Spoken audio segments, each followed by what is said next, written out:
¿Cómo están, jóvenes? Estamos aquí Hola, bien, esperando. bien, ¿qué tal todo? Sí, gracias. Ah, excelente. ¿Y los demás? ¿Ya listos para el segundo examen? Ok. Tomaré el silencio como un no. Ah, mira, Guillermo ya prendió la luz. Ahora sí se ve. Es que Esta es la siempre. ventana. Sí, Sí, solo se ve. Se ve como tu silueta. sí, Y la ventana satura todo. sí, a veces se ve bien, quién sabe por qué. Ya te compraste una mejor cámara. ¿Ya les cayó el retroactivo? Sí, ya con razón, ya están más felices. Ah, qué bien, ¿no?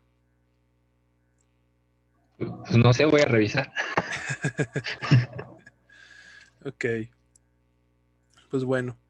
A ver cuánto duro. Tengo un poco de temperatura y me siento medio mal, pero vamos a darle un poco. Ok. Este, hoy nos toca ver densidad de estados local y densidad de estados total. Antes de avanzar con densidad de estados local, me gustaría saber si entienden qué es la densidad de estados total.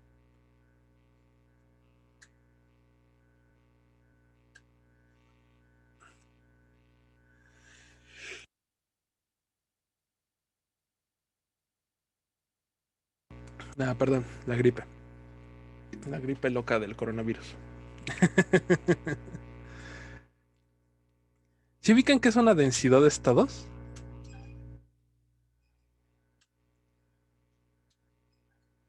¿Quién sí entendió la clase pasada con el doctor Valladares? ¿Qué era la densidad de estados? Se quedaron aquí justamente, ¿no? Al iniciar esta sesión. Entonces yo hoy me toca explicar un poco la cadena semi-infinita y las diferencias entre la cadena infinita y la cadena semi-infinita. ¿Entendieron qué era densidad de estados? A ver, regresémonos tantito. No ubican qué es la densidad de estados.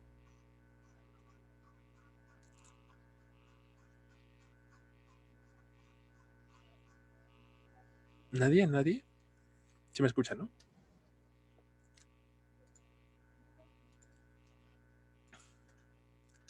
Vamos a regresarnos un poco. ¿Ubican esta figura que estamos viendo? ¿Sí están viendo todos el Sutton? Sí, sí se ve. Ok. No sé si estoy compartiendo. Ok, el Sutton. Entonces ahora sí se ve, ahora seguramente sí se ve el Sutton, ¿no? Hace rato estaba compartiendo toda mi pantalla. Entonces, esta función de aquí, ¿cuál es? ¿La vieron la semana pasada? Perdón, la vieron esta semana con el doctor Valladares y la hemos estado viendo. ¿Sí se acuerdan quién es esta función?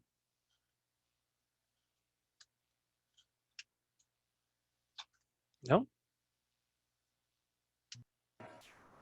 ¿No es la de los allenestados del anillo?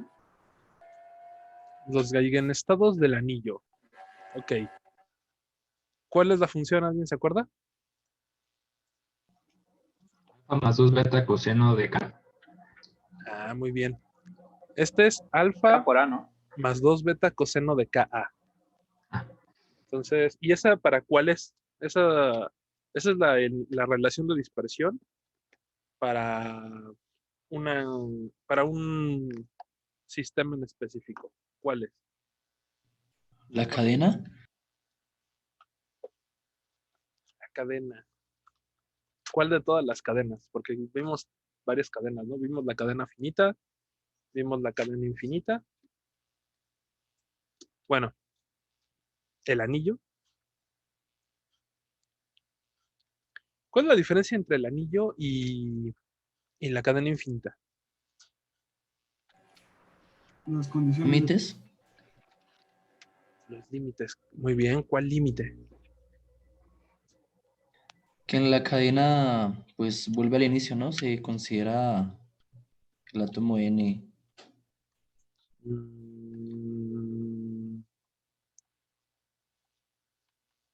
Pero esa es la diferencia entre el anillo y la cadena finita, ¿no? Entre el anillo finito y la cadena finita. ¿Sí o no? A ver, cuando resolvimos el anillo y la cadena finitas, ¿Qué era lo que encontraba al inicio del capítulo 3? ¿Alguien se acuerda? ¿Por qué no quiere regresar? La Recuerdo misma que lo que cambió era el argumento del coseno, ¿no? Ajá, n+1, ajá. Ok. Cuando la resolvimos, yo les dije que íbamos a encontrar una expresión de este tipo, ¿no? Que yo le llamé la relación de dispersión. Y les dije que para todas las cosas periódicas que vamos a ver en el curso, van a salir esta clase de ecuaciones. ¿Sí se acuerda? Esta que está subrayada aquí. Y la clase pasada, el lunes, la clase de lunes, el doctor Valladares les explicó que pues, en vez de llamarle teta, le vamos a llamar k, ¿no? Y vamos a relacionar a teta con el espacio recíproco y k con los vectores de onda. ¿Sí se acuerdan? Y entonces aquí nos va a aparecer en vez de teta una k y aquí una e de k. Y si se acuerdan, tanto para la cadena finita como para el anillo, nos salían esta clase de relaciones, ¿no? E igual a alfa más 2 beta coseno de teta, y teta para la finita y la cadena finita y para el anillo, tomaba valores cuantizados. ¿Sí se acuerdan? Sí. Y entonces nos daban que esos valores correspondían a un espectro que viene en la figura 3.5, donde solo ciertos niveles energéticos son disponibles, ¿no? Está cuantizada la energía del sistema, de la cadena y del anillo. Muy bien. Sí se acuerdan de todo esto, ¿no? Esto es como repaso de lo que hemos venido viendo los últimos 10 días. Ok. Ahora, ¿qué entienden ustedes por densidad de estados electrónicos? Y por eso me quise regresar aquí. Aquí podemos ver, por ejemplo, el ciclopentano, que es el n igual a 5, tiene 5 niveles, ¿no? Uno está en alfa más 2 beta, otro está en alfa y otro está en alfa menos 2 beta, ¿no? Pero estos niveles son iguales todos entre ellos. Estos 5 niveles son iguales. ¿Qué cambia No, entre estos 5 niveles? la K. Ok, pero aquí ya solo me estoy fijando en la energía. Energéticamente, ¿es igual el nivel de antibonding que el de bonding? No, no son iguales. No, ¿Por qué? El de Que bonding es el de menor energía, ¿no? Ajá, muy bien, Edwin. Aquí lo que quiero que vean es que en los ciclos van a haber degeneraciones. Van a haber niveles energéticos que tienen degeneración. ¿Qué quiere decir degeneración? ¿Alguien se avienta? dos estados poseen un mismo nivel de energía. Tengo dos estados diferentes con la misma energía, en alfa más 2 menos 2 beta y en alfa. Y tengo un solo estado de bonding de alfa más 2 beta. ¿Qué quiere decir? Que en el estado de bonding yo solo voy a poder meter 2 electrones, pero en cada uno de los estados degenerados yo voy a meter más de 2 electrones. Yo puedo meter 4 electrones acá arriba y puedo meter 4 electrones aquí en medio. Lo mismo pasa con el trímero. El estado de bonding tiene un nivel de alfa más 2 beta y solo caben 2 electrones ahí. Y en el estado de antibonding, alfa menos beta, hay 2 estados, ahí hay una degeneración y caben 4 electrones. Entonces, si ustedes hacen una densidad de los estados electrónicos, explícitamente ustedes me tienen que ver que existe mayor densidad en esta energía. Hay más estados en esta energía que en esta. Aquí es sencillo verlo porque están cuantizados, hay un número finito de estados, hay 3 estados. Un nivel tiene una degeneración de 0 y acá o sea, no está degenerado, y acá tenemos una degeneración de 2 estados, ¿no? Entonces, la densidad electrónica es mayor en este nivel electrónico que en este. ¿Ok? Y esto es exactamente a lo que se refiere con la densidad electrónica. para cada nivel energético voy a tener un número distinto. ¿Dónde íbamos? Aquí estamos. Un número distinto de niveles energéticos. Entonces, ¿qué pasa cuando el número de átomos en mi anillo tiende a infinito? ¿Qué va a pasar? Esto lo vieron en la clase pasada con el doctor Valladares. ¿Alguien se acuerda? ¿Alguien se atreve? Pues el espectro de eigenvalores va a formar una banda, ¿no? Entonces ya no voy a tener niveles cuantizados, sino ya voy a tener un número infinito de niveles que llenen todos los valores posibles de teta, o en este caso todos los valores posibles de k. ¿Están de acuerdo? Entonces, ya voy a tener la curva que vemos aquí. Ya voy a tener el alfa más 2 beta coseno de k, ¿no? Que es exactamente esta curva. ¿Están de acuerdo? Y ya todos los niveles energéticos van a ser accesibles porque ya tenemos 10 a la 23 electrones, entonces yo tengo 10 a la 23 niveles aquí y ya no puedo distinguir si es un continuo o si está discreto el material. Si los niveles son discretos o si son continuos. Esto es como lo que explica la diferencia entre los sistemas energéticos cuantizados y los sistemas clásicos, ¿no? Ustedes clásicamente pueden darle la energía que ustedes quieran a un material. ¿Están de acuerdo? Ustedes pueden llegar y decir, yo voy a ponerle 2 electronvolts a este sistema para que mi electrón, perdón, 2 volts para que mi electrón tenga una energía de 1 electronvolt, ¿no? ¿Todos queda claro que macroscópicamente podemos hacer eso? ¿Cómo reconcilian entonces el hecho de que clásicamente tenemos un continuo de energías, pero cuánticamente tenemos energías discretas? ¿Cómo se hace esa reconciliación? Que tienes Pues no sé. una, por así decirlo, una infinidad de estados degenerados.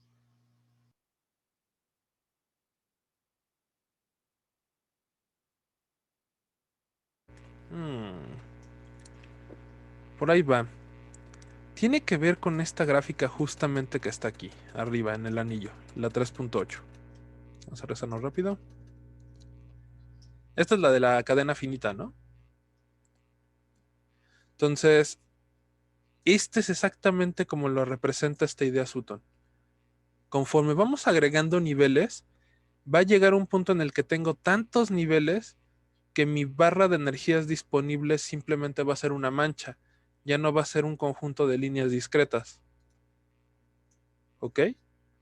Entonces, es exactamente esta la misma idea que tenía Planck, que tenía Einstein, cada vez que les preguntaban, ok, tú me dices que la energía en las cosas pequeñas está cuantizada, ¿por qué en un sistema macroscópico no está cuantizado? Entonces, la idea es que la diferencia entre los niveles energéticos era tan pequeña, era tan pequeña, que no la podíamos medir. Y esencialmente era un continuo. Entonces, esta es la misma idea que va a surgir aquí. Yo voy a tener tantas líneas en estos 4 betas que simplemente voy a ver una mancha de niveles disponibles. Y cualquier nivel que ustedes digan va a estar disponible. ¿Ok? Lo mismo pasa con el anillo, ¿no? Cuando n tiende a infinito, llegamos a este continuo de energías disponibles. ¿Sí? Ahorita vamos a discutir básicamente puros conceptos, entonces es importante que vayan entendiendo los conceptos, que fue lo que falló la última vez en el examen. Creo que la talacha todos pueden hacerle. Entonces, ya, cuando n tiene infinito, cuando tengo 10 a la 23 átomos en mi cadena, ya voy a tener esta relación de dispersión, esta E de K. Voy a tener un continuo de alfa más 2 beta coseno de K. Y ahora la pregunta viene, es, ¿todos los niveles están degenerados de la misma manera? ¿Todos los niveles energéticos tienen la misma posibilidad de ser?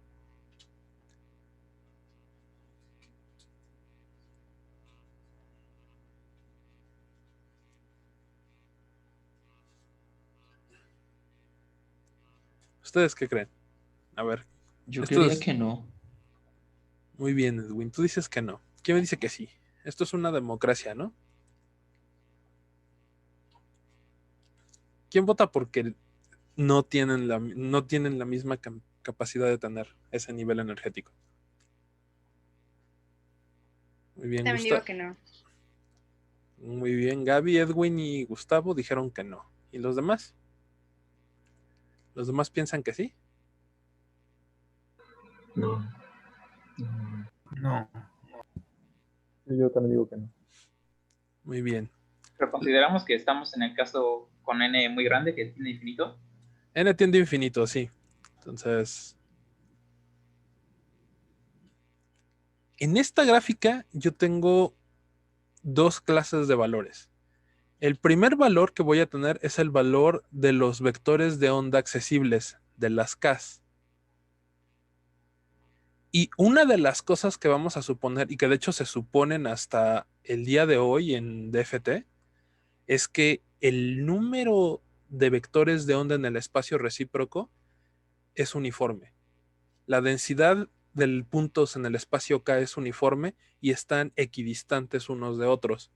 Entonces, las líneas, en esta gráfica serían las líneas verticales.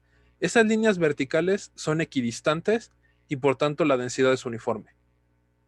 ¿Ok? De hecho, ahí Joel y Alejandro medio deben saber un poco de puntos K en el espacio recíproco. Entonces, una de las cosas que vamos a suponer, es que siempre que la densidad de puntos K en el espacio recíproco es uniforme y es la misma si ustedes agarran cualquier esfera en el espacio K. Entonces, los puntitos K, el espacio recíproco es uniforme. Hay la misma cantidad de puntos sin importar en qué cachito se fijen. Y esto más o menos lo trata de explicar el buen Sutton cuando habla de zonas de Brillouin. Y les dice que ustedes pueden agarrar la primera zona o la segunda zona. Esencialmente les dicen que no importa dónde estén ustedes en el espacio recíproco, ustedes van a tener la misma cantidad de puntos. Y por eso pueden intercambiar entre primera zona, segunda zona, tercera zona. De hecho, a ver, déjame decir cuánto rápido la gráfica de primera zona y segunda zona. ¿Alguien recuerda dónde estaba? Sí venía aquí, ¿no? Yo me acuerdo que sí venía First Brilliant Zone. No viene. Chon, chon, chon. ¿No se acuerdan dónde estaba? Esa no lo ubico exactamente. Que pinta primera zona, segunda zona, tercera zona. Pero nada más viene la primera zona. ¿No vienen las demás? No, y de hecho ya la pasaste. Está más Ok. abajo, es la línea recta. Ahí. Ah, ok. Es esta justamente. Ustedes pueden agarrar, como la densidad de puntos K es la misma y como tenemos periodicidad debido a la existencia del espacio recíproco, ustedes pueden agarrar primera zona de Brillouin o segunda zona de Brillouin y medir las propiedades y van a medir exactamente lo mismo. Y pueden agarrar la tercera, o pueden agarrar la cuarta, o pueden agarrar la quinta, porque todo el espacio del espacio recíproco es equivalente. De hecho, tan equivalente es que incluso ustedes podrían agarrar la mitad de la primera zona y la mitad de la segunda y obtendrían las mismas propiedades. Y esto es un truco que luego utilizan mucho los computólogos, porque es más fácil tomar de 0 a pi que tomar de menos pi entre a pi entre a. Entonces, el espacio recíproco tiene una densidad de puntos K que cambia dependiendo del problema. ¿Por qué? Porque depende del tamaño de tu celda. Pero esencialmente los puntos en el espacio recíproco están uniformemente distribuidos y es equivalente. Mientras ustedes tomen el mismo volumen en el espacio K, es prácticamente invariante qué parte del espacio K tomen. ¿Ok? Si no, no se preocupen. Esto lo vamos a volver a ver cuando veamos electrón en n dimensiones, que me va a tocar enseñarles densidad de espacio K en n dimensiones. Entonces, y ya por ahí saldrán algunos nombres famosillos de la Facultad de Ciencias. Resulta que el doctor Valladares tiene un Physical Review de hace como 60 años y fue el primer Physical Review del doctor con uno de sus primeros alumnos. Uno de sus primeros alumnos fue el doctor Magaña. ¿Lo ubican? A Fernando Magaña. Entonces resulta que Fernando Magaña fue de los primeros alumnos doctorales del doctor Valladares. Y precisamente ellos tienen el artículo de densidad de estados en n dimensiones. ¿Ok? Entonces, el espacio K es uniforme, ¿no? Y al final va a terminar siendo como una densidad numérica. Entonces, regresando rápido a la curva que nos acomete, ¿por qué ustedes me dijeron y me aseguraron que los niveles energéticos no tenían la misma densidad? Ya les dije que las líneas verticales sí son igual de densas, ¿no? Es así, cualquier estado K es igual de accesible que cualquier otro. Todos tienen la misma probabilidad de ser accedidos. Entonces, si el espacio K es uniforme, ¿por qué el espacio E no es uniforme? ¿Qué pasa aquí, cerca de alfa? Si yo le hiciera un zoom a esta sección, ¿cómo sería el seno? ¿Cómo sería la función de E de K en esta zona? Una recta. ¿Cuál recta?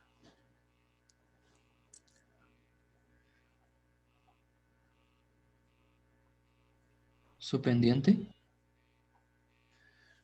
Ajá, ¿a qué recta se parece esta zona?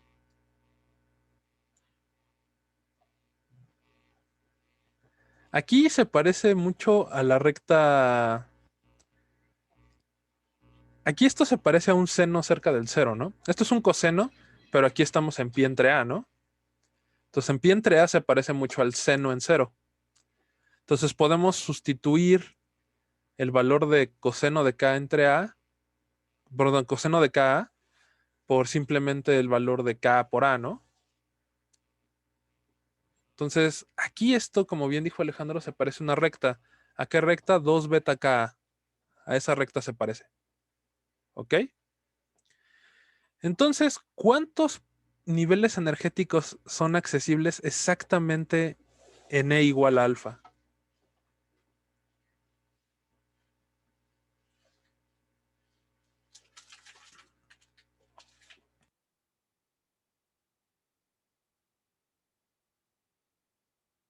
Hacemos un dibujito para...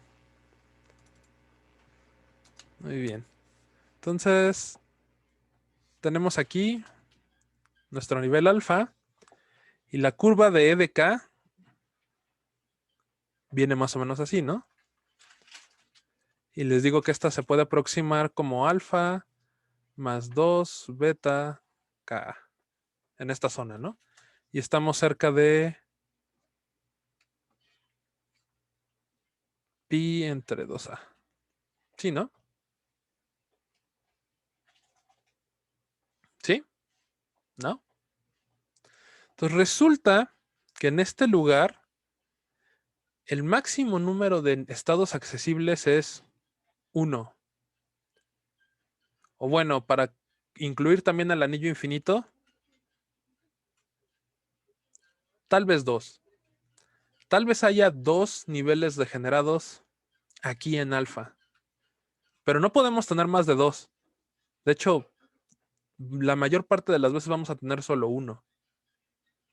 ¿Ok? Pero ¿qué pasa, por ejemplo, cerca de pi entre a? Cerca de pi entre a, ¿cómo van a ser los niveles? ¿Cómo van a ser en esta zona? Como una recta horizontal. Va a ser una recta horizontal, muy bien. Entonces, cerca de ese nivel, cerca del nivel máximo, que es alfa menos 2 beta, ¿no? Ahí la curva se parece a algo así. Entonces, si yo les dije que las líneas verticales, y ustedes me creyeron, porque no tuvieron de otra, eran equidistantes, pues lo que ustedes van a tener es que los niveles energéticos correspondientes a cada uno de estos Ks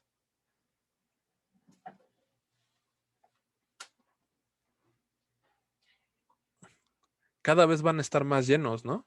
Cada vez voy a tener más niveles en un mismo volumen de K. ¿Están de acuerdo? Los niveles energéticos cerca de pi entre A y menos pi entre A son más densos. ¿Cuántos voy a tener exactamente en pi entre A, mi querido Alejandro? A ver, aviéntese. Pues una infinidad, ¿no? Vamos a tener una infinidad de niveles, muy bien.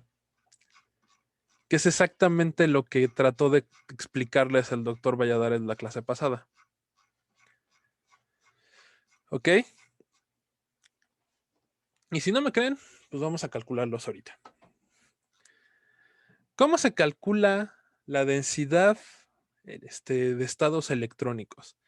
La densidad de estados electrónicos se calcula como la derivada del número de estados en el espacio K derivado entre la energía.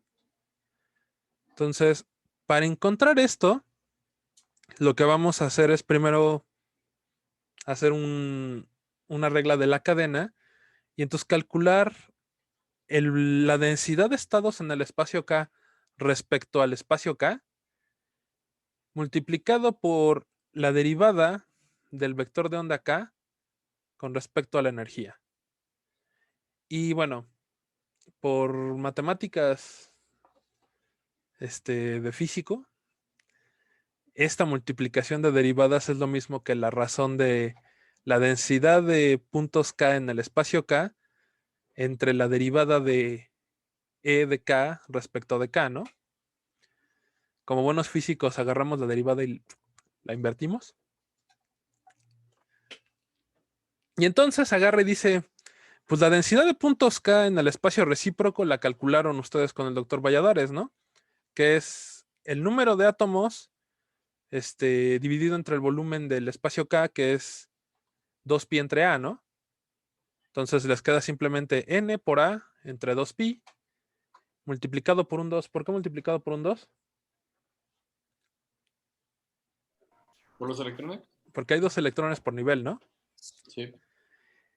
Entre la derivada de E respecto de K. ¿Cuánto es la derivada de E respecto de K?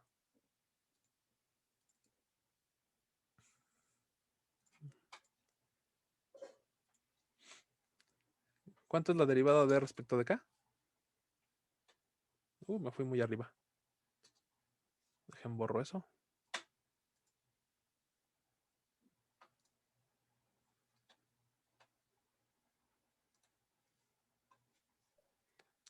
Dos beta. Pues la derivada respecto de K de alfa más 2 beta coseno de K, ¿no? Ok. La derivada de alfa. Cero. Se murió mi cámara y me quedé en una posición bien borracha.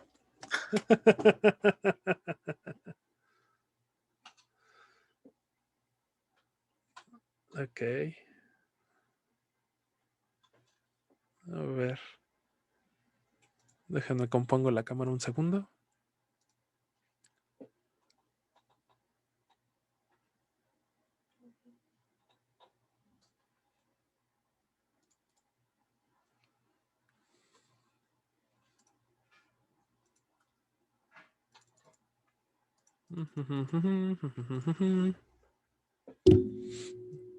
Se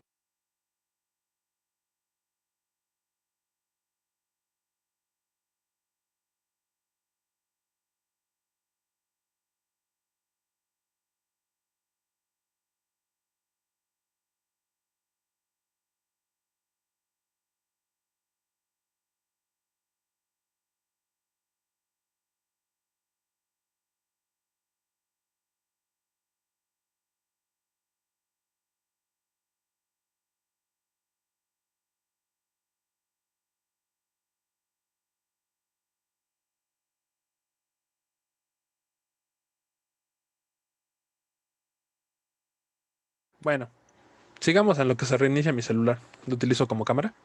Entonces, ¿cómo queda la derivada? Menos 2 beta A seno de K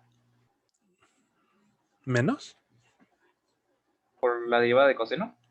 Ok. Entonces nos queda menos 2 beta por A coseno de K por A, ¿no? ¿Sí? Muy bien. Es seno, ¿no? Entonces, ¿qué Seno, pasó? ¿no? Seno. ¿Qué 2 pasó? beta seno de K. Ah, muy bien, sí. Entonces, seno de K por A. Muy bien. Entonces, de aquí nos va a quedar 1 entre 2 beta A seno de K. El menos se muere porque es el valor absoluto de la derivada. Entonces, nos lo quitamos. ¿Y cuánto vale el seno de K? Pregunta para ustedes.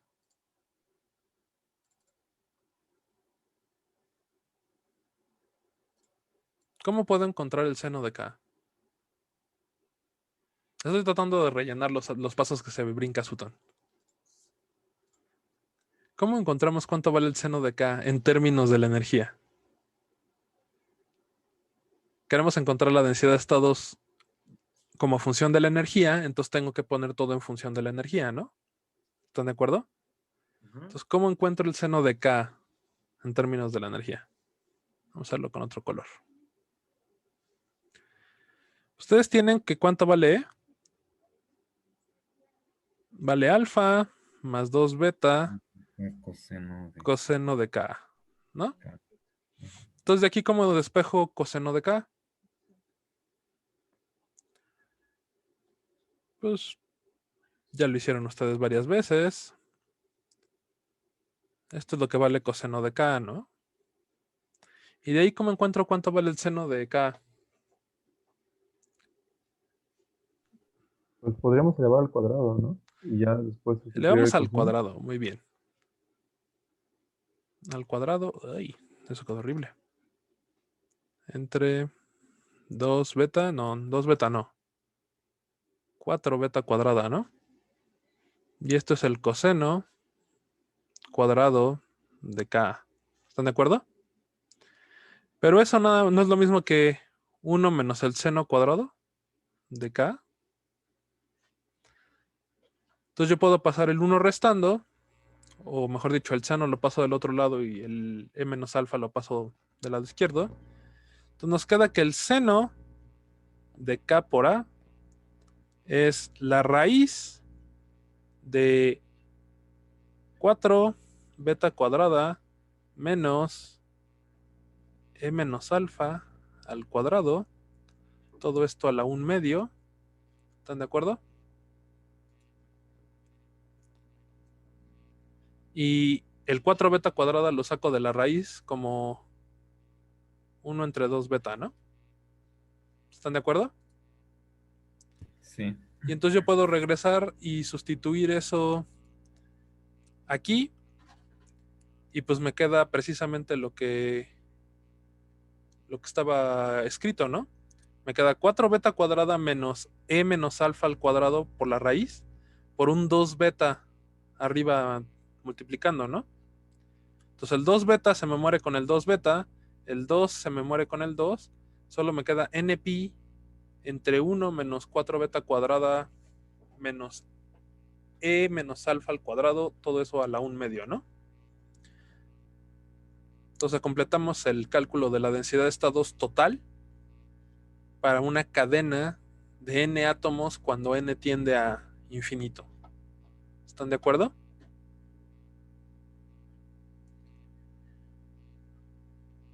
Y bueno, ¿esa curva cómo se va a ver entonces?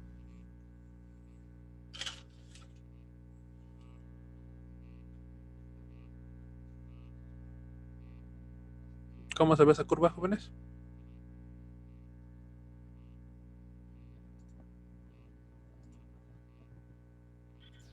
Una parábola.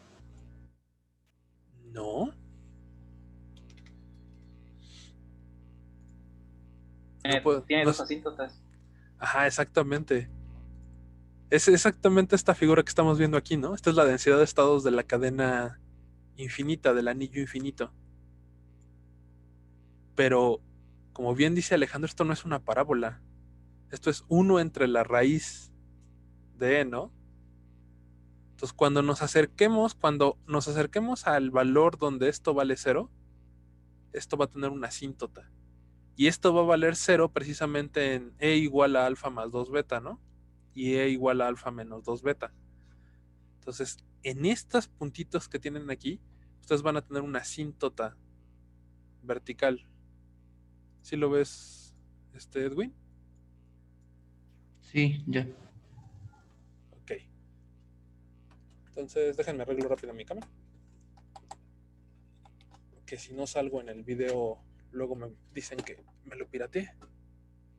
No es cierto, nadie me dice nada, ¿no? Pero hay que salir en el video. Ok, ya lo arreglé.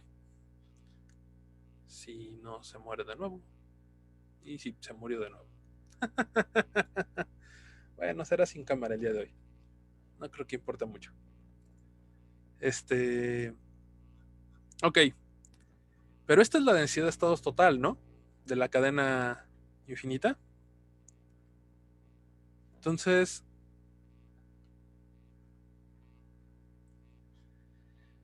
¿cómo calculamos la densidad de estados local? ¿Qué creen ustedes que hay de diferencia entre la densidad de estados local y la densidad de estados total? Bueno, antes de ir avanzando, ¿ya quedó claro qué es la densidad de estados total? Es qué tan degenerado va a estar ese nivel energético en todo el sistema. ¿Ok? Nos habla como de la degeneración que hay en los niveles energéticos. Y aunque sean los átomos iguales y aunque sea simétrico, vamos a nosotros tener degeneraciones. No todos los estados energéticos van a ser igual de probables. Van a haber algunos que son menos probables, cercanos a alfa, y van a haber algunos que son muy probables.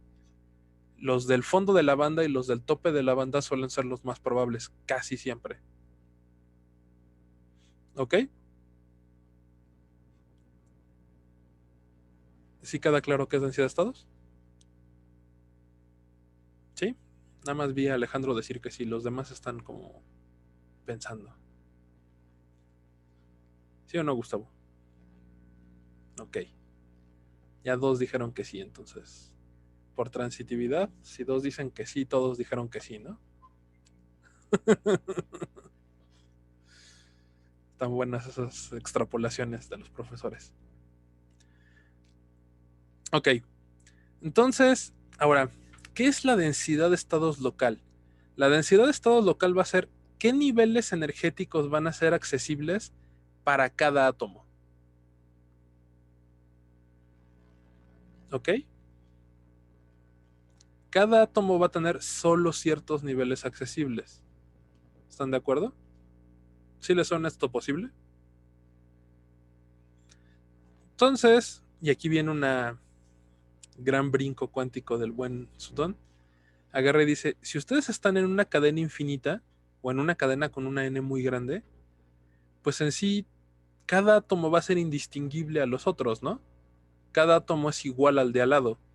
Entonces lo que él agarra y dice, pues si todos los átomos son iguales y la suma de todos los átomos tienen estos niveles accesibles, tienen n entre pi por 1 entre 4 beta cuadrada menos a menos e menos alfa al cuadrado, todo eso a la 1/2. Se dice entonces, cada uno de ellos debe poder acceder a la misma cantidad de estados, ¿no? Con la diferencia de que pues, tengo que dividir la densidad de estados total entre el número de átomos que haya en la cadena. Y entonces agarra y simplemente divide por el factor de n y encuentra que la densidad de estados local para cada átomo pues es esta. 1 entre pi por 1 entre 4 beta cuadrada menos e menos alfa al cuadrado, todo eso a la 1/2. Esta va a ser la cantidad de estados que vas a tener accesible cada uno de los átomos para cada nivel energético. ¿Ok? Que si se dan cuenta es exactamente la misma curva, solo la dividimos entre n. ¿No? Y pues finalmente agarra y grafica la 3.55 y es esta gráfica que vemos aquí. Y como yo les había dicho, tiene un mínimo en el estado alfa, en el estado de los átomos aislados. Ahí es la mínima cantidad de estados accesibles y va a tener un máximo en los bordes de las bandas, que como bien dijo Alejandro, va a ser un número infinito, ¿no? ¿Por qué va a ser un número infinito? Porque va como 1 entre la derivada de E de K. Y si la derivada de E de K vale 0, pues la densidad de estados es 1 entre 0, y eso generalmente tiende a infinito, ¿no? Entonces, como ven, aquí nos encanta dividir entre 0. ¿Hasta aquí hay alguna duda? ¿Se entiende cuál es la diferencia entre densidad de estados total y densidad de estados local?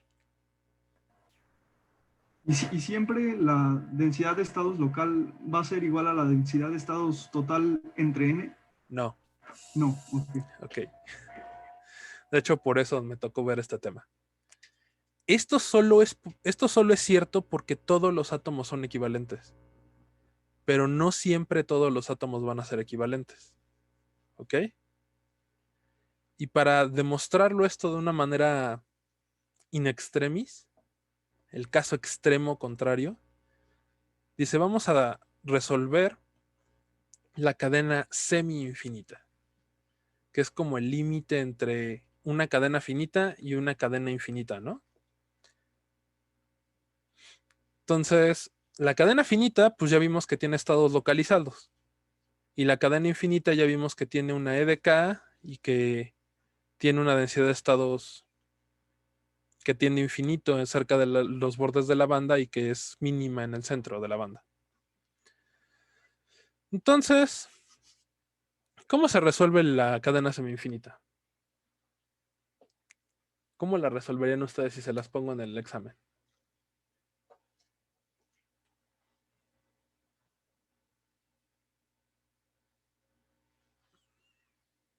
¿Qué es lo primero que suponen para resolver uno de los problemas?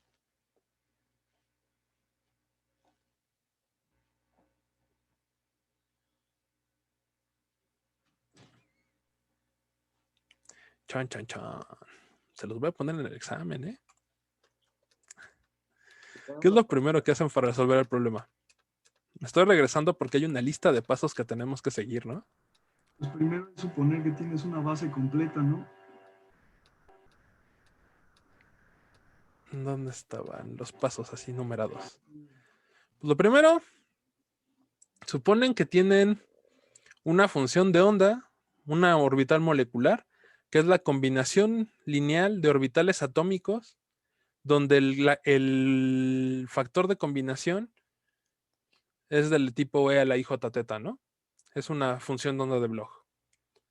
El segundo paso es, lo metemos a la ecuación de Schrödinger, ¿no?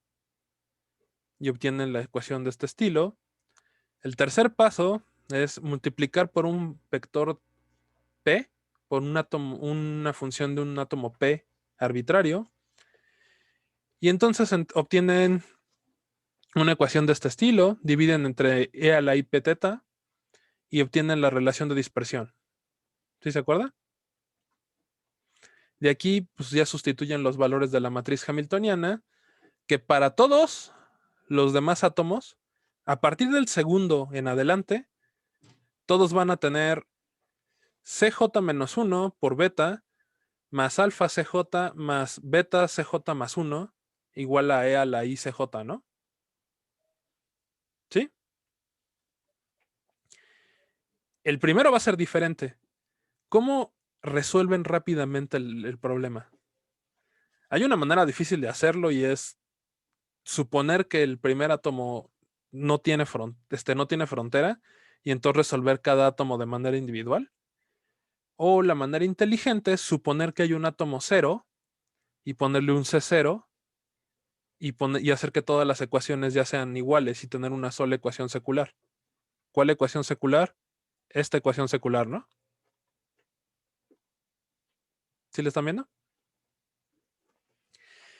Sí. Pero pues si piensan en eso, pues entonces vamos a obtener alfa más 2 beta coseno de teta como la relación de dispersión, y ya solo tendríamos que encontrar las C y J teta, ¿no?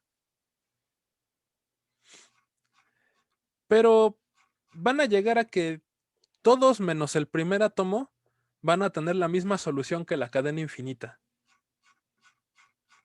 Y eso es exactamente lo que les dice Sutton en el problema. Les dice, puedo dejar, de hecho lo deja como ejercicio, pero van a llegar a que es la misma solución que la cadena infinita, salvo el primer átomo. Ese hay que meter la condición de que C0 vale 0, y entonces nos cambia un poco la función de onda del primer átomo. ¿Ok? Pero dice, vamos a utilizar esto como un ejemplo para ver cómo se comportan las densidades de estados en los primeros átomos, ¿no? Y aquí precisamente hace la referencia de que, pues, la densidad de estados para los primeros átomos, para el primero, segundo, tercero, pues claramente va a ser diferente porque tiene una frontera, ¿no? La frontera tiene que afectar de cierta manera la densidad de estado electrónico. Pero dice, pero para el átomo 1000, seguramente ya la densidad de estados es la misma, ¿no? Si estamos a 1000 átomos de distancia de la frontera del cristal, pues ya esencialmente ya estamos en ya no podemos ver la frontera, ¿no? ¿Sí se pueden imaginar eso ustedes? ¿Sí o no?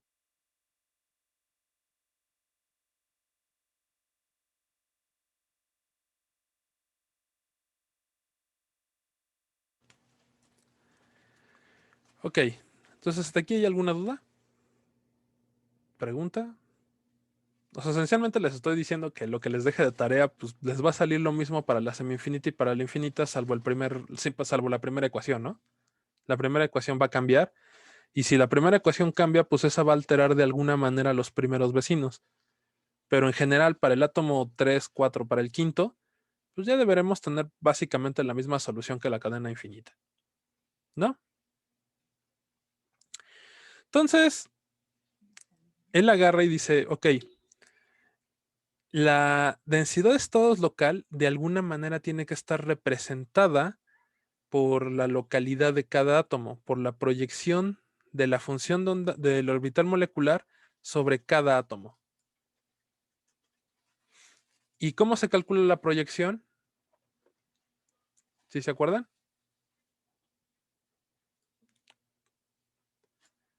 Pues con este sándwich, ¿no? Si yo proyecto el phi de k producto interno por A, me dice qué tanto el orbital molecular phi de k está sobre la dirección del vector A, ¿no? Entonces, este sándwich de aquí es la proyección del orbital molecular sobre el átomo A. ¿Están de acuerdo? Entonces, él agarra y dice, bueno, pues entonces nosotros vamos a suponer que la densidad de estado local va a estar precisamente determinada no por el proyector, sino por el cuadrado del proyector. ¿Por qué por el cuadrado del proyector?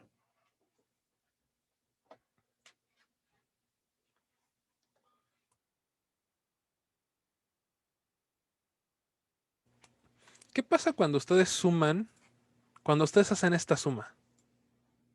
¿Cuánto les debe dar esa suma?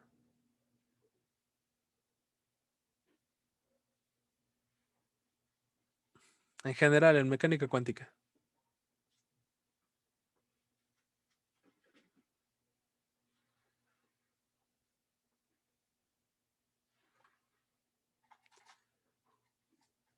A ver, cada uno de estos proyectores se puede traducir como la probabilidad de encontrar el electrón del orbital molecular phi de k en el átomo A, ¿no? Ah, entonces debe ser 1. Entonces, el cuadrado del proyector es la probabilidad de encontrar el electrón en el orbital molecular phi de k sobre el átomo A. ¿Ok? Entonces la suma, como bien dijo Alejandro, la suma sobre todos estos proyectores, pues tiene que sumar 1, ¿no? El electrón tiene que estar en alguno de los átomos. Entonces, este es como va a ser la función de partición que me va a distribuir la densidad de estados total sobre cada uno de los átomos. ¿Por qué? Porque cuando yo sume sobre todos ellos, pues voy a recuperar la densidad de estados total, ¿no? Entonces, precisamente lo que termina explicando aquí y diciendo que para encontrar la densidad de estados local, vamos a terminar multiplicando la densidad de estados local por este factor de peso. ¿Ok? ¿Sí o no?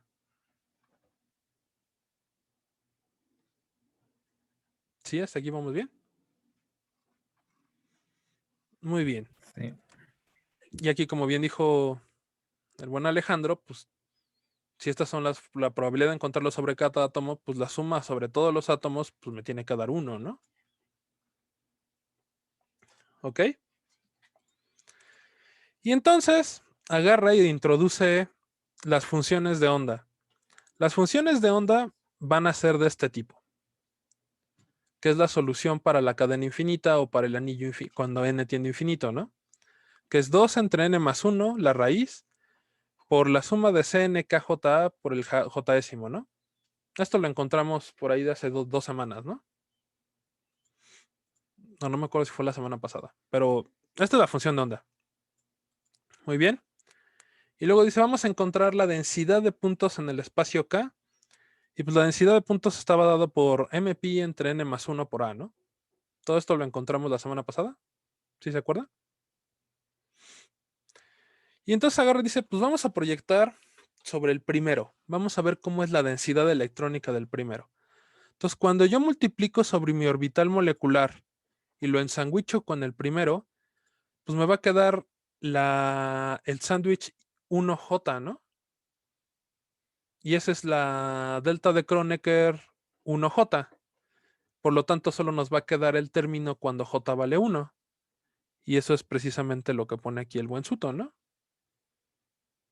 J vale 1, entonces el producto de 1 por phi k, pues simplemente va a ser este término cuando J vale 1, que es 2 entre n más 1 por seno cuadrado de K.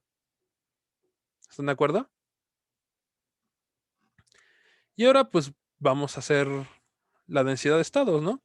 La densidad de estados pues es n más 1 entre a por pi. ¿Están de acuerdo?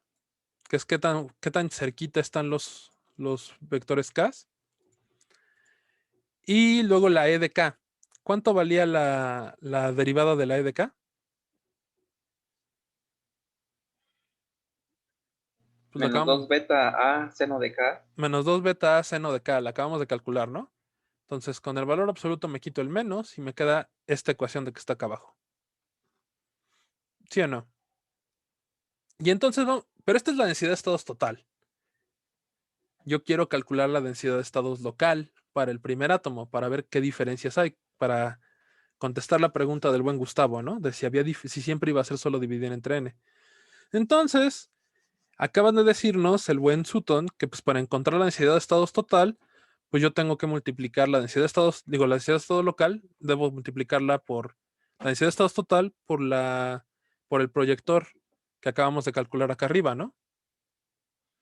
Entonces yo multiplico la densidad de estados total hasta aquí, ¿sí? Y la multiplico por el proyector sobre el átomo 1. ¿Están de acuerdo? ¿Qué es esto de acá? ¿Sí o no? Y bueno, el n más 1 se va con el n más 1, el 2 se va con el 2, la a se va con la a. Y entonces nos queda 1 entre pi beta seno de k. ¿Están de acuerdo? ¿Y cuánto valía el seno de k? Pues valía 4 beta cuadrada menos alfa menos e menos alfa al cuadrado, todo eso a la 1 medio, ¿no? ¿Están de acuerdo? Y pues esa gráfica es esta de aquí. ¿Están de acuerdo? Cuando vale alfa más 2 beta, pues esto se vuelve 2 beta al cuadrado 4 beta, esto se vuelve 0, y entonces pues, la densidad de estados en las fronteras de la banda, en el estado de bonding y en el estado de máximo antibonding, pues valen 0. No tengo estados ahí. Y para el estado alfa, tengo un máximo, ¿no? Y ese máximo vale 1 entre pi. ¿Están de acuerdo? Cuando vale alfa, pues vale 4 beta cuadrada, le saco la raíz, me queda 2 beta, queda 1 entre pi beta, ¿no? Ok. Entonces, en la primera tenemos, como bien dijo Edwin, una función que parece una parábola, pero que en realidad, como dijo Alejandro, tiene dos... se me fue el nombre, ¿cómo se llama? Tiene dos curvas cuando se acercan perpendicularmente. Tiene dos asíntotas verticales. Y esta no tiene asíntotas verticales y es una parábola hacia abajo, ¿no? Esta sí es una parábola. ¿Ok? Son completamente opuestas, son exactamente lo opuesto. Y luego, esto ya no viene en el libro de texto. Nosotros podríamos, en vez de sustituir el factor para el primer átomo, pues a mí el doctor Valladares ahí, entre los ejercicios cuando tomé este curso hace 10 años, dijo, a ver, calcúlate los del segundo y calcúlate los del tercero. Y así como broma me dijo, y calcúlate el del átomo 1000. Sería interesante ver cómo va cambiando la densidad de estados por el átomo 1000, ¿no? Entonces, en aquel entonces teníamos dos alumnos muy abusados. Uno de ellos es Ricardo Nicolás. Solo se llama Nicolás, pero el doctor le gusta ponerle apodos a la gente y le puso Ricardo Nicolás. Y el otro era Amador. Amador era alumno de Estrella. ¿Te suena, Gustavo? Sí. Entonces resulta que Amador, Ricardo y yo nos pusimos a resolver los primeros 3 átomos y luego yo al final hice el átomo 1000 por mi cuenta. Y resulta que la solución para la densidad de estados, la solución para las funciones de onda, son unos polinomios llamados los polinomios de Chebyshev. ¿Los han oído? Y resulta que conforme van aumentando el número de, conforme van aumentando n, cada vez se van pareciendo más a la cadena infinita, pero nunca llegan a ser iguales. Y entonces, el doctor Valladares me pidió que hiciera las gráficas. Y aquí están. Estas son gráficas reales, no son dibujitos hechos a mano por Sutton, que ya ven que luego los hace para explicar la idea que él tiene. Estos sí son datos reales con alfas y betas reales. Entonces, la cadena infinita, pues es esta cadena, es esta parábola, entre comillas, con dos asíntotas verticales, una en alfa menos 2 beta y una en alfa más 2 beta. La primera curva es 1 entre pi por el polinomio de Chebyshev de orden 1, y es la curva roja, que es exactamente la que pinta el buen Sutton en el libro, ¿no? La segunda es el polinomio de Chebyshev de orden 2, es la curva azul, y es la que corresponde al átomo 2. Y claramente son opuestas estas dos, ¿no? O sea, de entrada, entre la negra y la roja, son un mundo de diferencia. Una es convexa y la otra es cóncava, ¿no?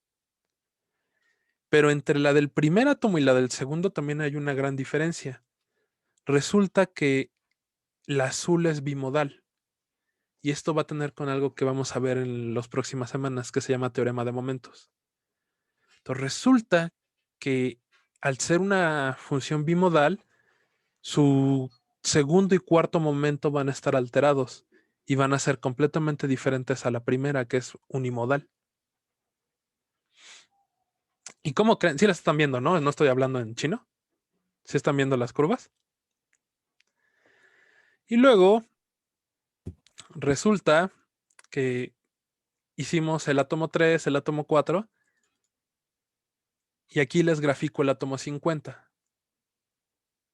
En rojo está el átomo 5. Aquí se alcanza a ver cómo sube, baja, sube, baja, baja. Si se dan cuenta, conforme vamos avanzando en el número de átomos, van aumentando el número de nodos que tiene la densidad de estados. Y para el átomo 50, ya prácticamente es igual a la cadena infinita. ¿Dónde está la cadena infinita? ¿Sí la alcanzan a ver? Vamos a hacerla más gordita para que se vea. Ahora sí ven la cadena infinita. Y esto al principio nos sacó de onda a mí y al doctor Valladares. Porque de hecho él me había pedido que calculara la función de onda 1000, pero si les muestro la figura de la onda 1000, solo es una mancha azul, ¿no? Realmente ya no se ve que es una onda sinusoidal. Entonces, ¿cómo puedes decir tú que la azul y la negra son iguales? ¿Quién se atreve a aventarse? Ya con eso acabamos hoy, porque me duele mi garganta. ¿Cómo podemos decir que son iguales?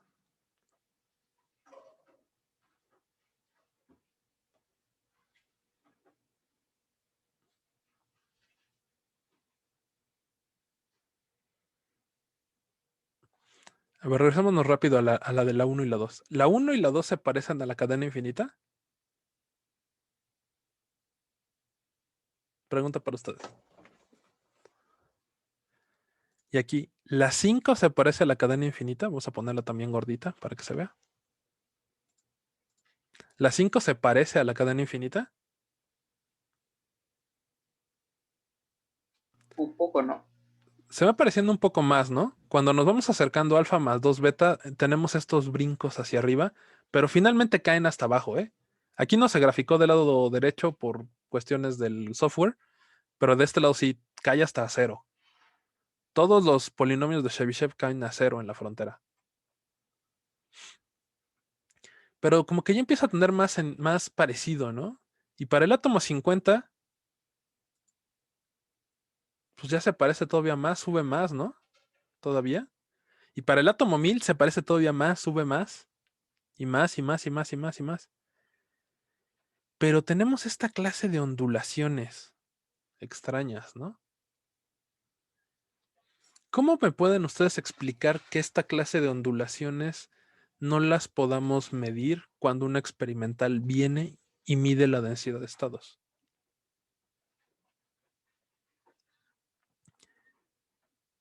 Ahorita no tengo una gráfica de densidad de estados aquí a la mano, se las prometo para el próximo lunes. De hecho, el doctor ya me las pidió para el próximo lunes. El lunes no hay clase, por cierto. El lunes es muertos, entonces será para el miércoles. Cuando los experimentales llegan y miden las densidades de estados, ellos no miden esta clase de vibraciones, no miden esta clase de deltas ni de comportamientos extraños. Ellos llegan, miden la densidad de estados y encuentran una curva muy suave. Muy suave como la negra, ¿no? Como la de la cadena infinita. Pero claramente el material que ellos están midiendo y el material que ustedes van a medir, cuando ustedes midan su densidad de estados electrónicas o fonónicas, no van a medir deltas. Ustedes van a medir una función suave. Y esa suavidad es causada por diferentes factores. Pero la parte importante y que viene aquí es cuando ustedes de entrada, ustedes nunca van a tener un cristal perfecto, ¿no? Ustedes van a tener que el cristal tiene una temperatura distinta de cero y tiene una frontera de grano. De hecho, ¿quién de aquí va a hacer plaquitas? O cosas de superficies o cosas así. ¿Nadie va a hacer superficies? Cintas. Cintas, depende. ¿Qué tan grande va a ser? ¿Qué tan gruesa va a ser tu cinta? Y muy delgadas. Mira. Yo me acuerdo que varias personas me dijeron que van a hacer películas delgadas, ¿no? Sí, yo. Estas son las Entonces, cintas. ¿de cuántos nanómetros es, mi querido Marco? ¿Las No, hiciste por melt spinning? Sí. Oh, qué divertido. Lástima que el director ya no me deja entrar, si no te decía que nos invitaras a ver cómo las haces. No, se acabaron los permisos. Pero no tengo el tamaño, pero no sé cuántos nanómetros sean. Deben ser muy delgadas. Entonces, todas las muestras que ustedes vayan a construir van a tener una frontera de grano. Y entre más cerca están de la superficie, más van a tener esta clase de perturbaciones por la superficie. ¿Ok? Entonces, ¿por qué cuando ustedes llegan y miden un cristal, miden ustedes la curva negra y no miden la curva azul?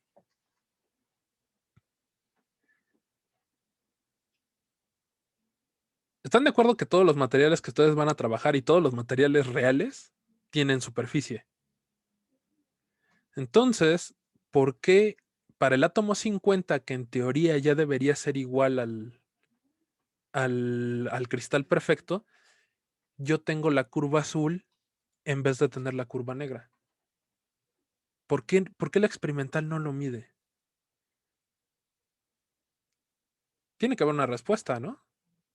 ¿Cómo empatamos la teoría con el experimento? Digo, Chebyshev no creo que esté mal, él resolvió este problema y los resultados están ahí, ¿no? Entonces, ¿quién está bien? ¿Está bien la teoría de Chebyshev? ¿Está bien las matemáticas? ¿O está bien el experimento que están midiendo todos ustedes todos los días? ¿O están bien los dos? ¿Cómo empatamos esas dos cosas, estas dos diferencias?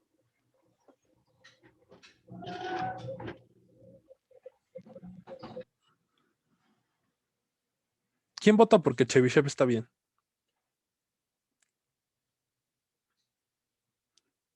Sí, ¿Quién debe vota? estar bien. ¿Quién vota porque los experimentales están bien?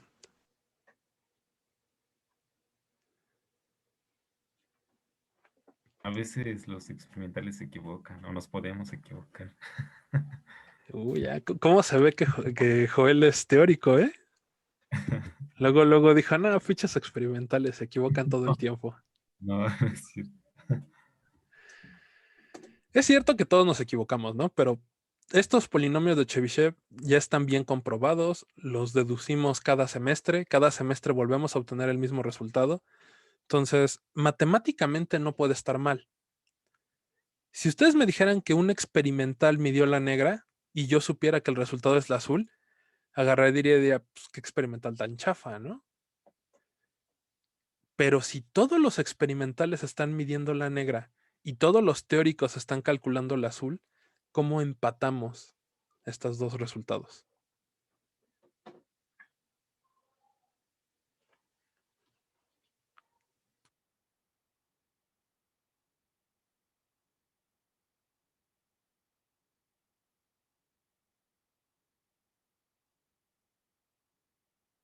¿Será por la degeneración de estados?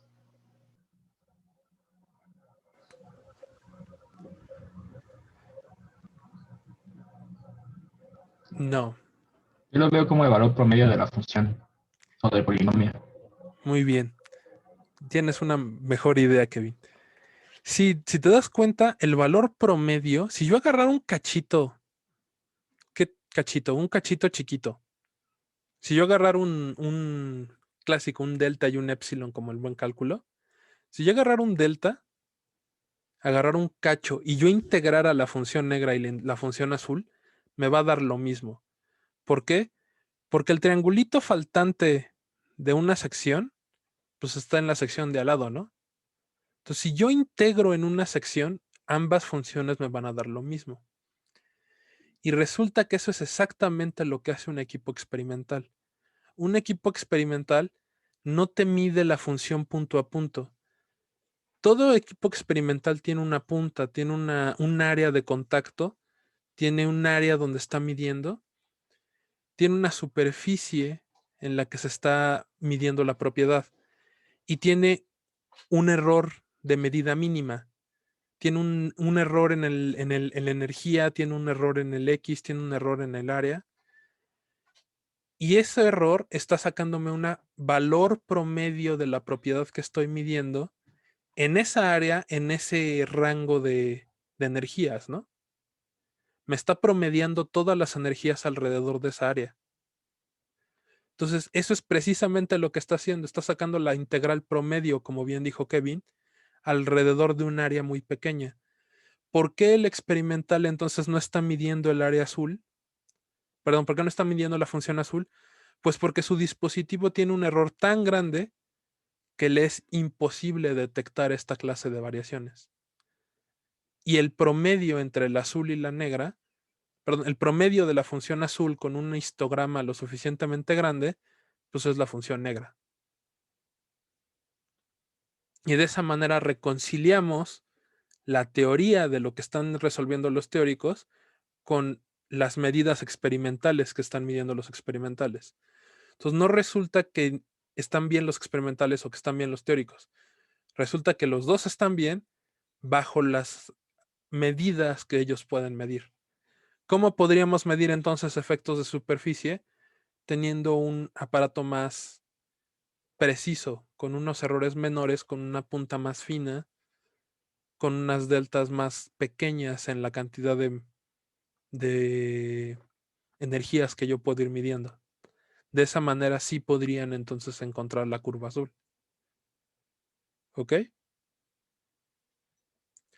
Pero la roja y la del primero y la del segundo átomo, esas sí no se las perdono. Estas sí las tienen que poder medir, ¿no? Estas sí claramente les tiene que dar diferencias entre una cadena del centro de la cadena y el átomo del borde. El átomo del borde es el rojo, uno del centro de la cadena pues, es el negro. Esas dos sí las tiene que medir diferente el experimental, ¿no? Y así es como se ven los problemas de frontera. Pues bueno. ¿Hay alguna duda? Hasta aquí le dejamos. ¿Queda claro cuál es la diferencia entre densidad de estados total y densidad de estados local? ¿Queda la diferencia entre una cadena infinita y el primer y segundo átomo de la cadena? Bueno, pues si no hay dudas, los vemos el miércoles, el lunes es muertos y como saben es feriado. Yo tengo una duda de esa gráfica. ¿Qué pasa, mi buen Edwin? Pues no sé, me estoy preguntando por qué en el valor de alfa la densidad de estados es mayor para cuando hay un átomo que cuando está la cadena infinita. No entendí tu pregunta.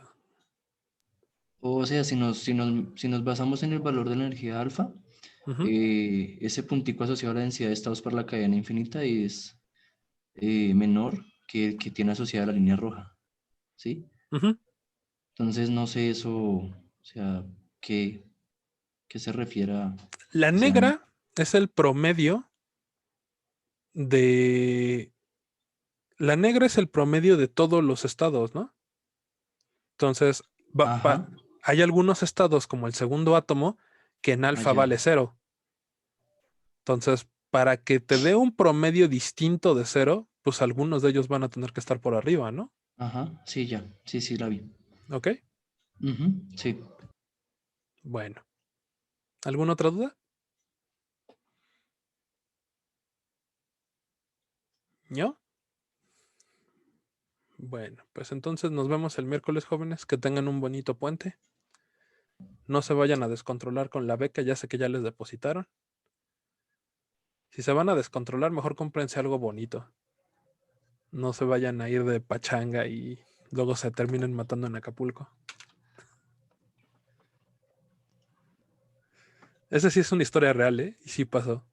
Era compañero mío de la generación de física y era bastante bueno. Tenía como 9.5 de promedio en la carrera. No fue Gabino Barreda, pero era muy bueno. Y llevaba 10 de promedio en las 4 materias de la maestría y se destrampó un fin de semana y fue todo lo que tuvo que pasar para que se muriera, ¿no? Entonces, si se van a destrampar, cómprense una laptop, una cámara bonita y un micrófono para sus clases. Porque al paso que vamos, el semestre que sigue también va a ser en línea. Bueno, pues. Entonces aquí la dejamos. Nos vemos el miércoles. Sí, está bien. Muchas Nos gracias. vemos. Ojalá te Dile que recuperes. te mejores. Gracias. Gracias. Hasta luego. Sí, gracias, cuídate.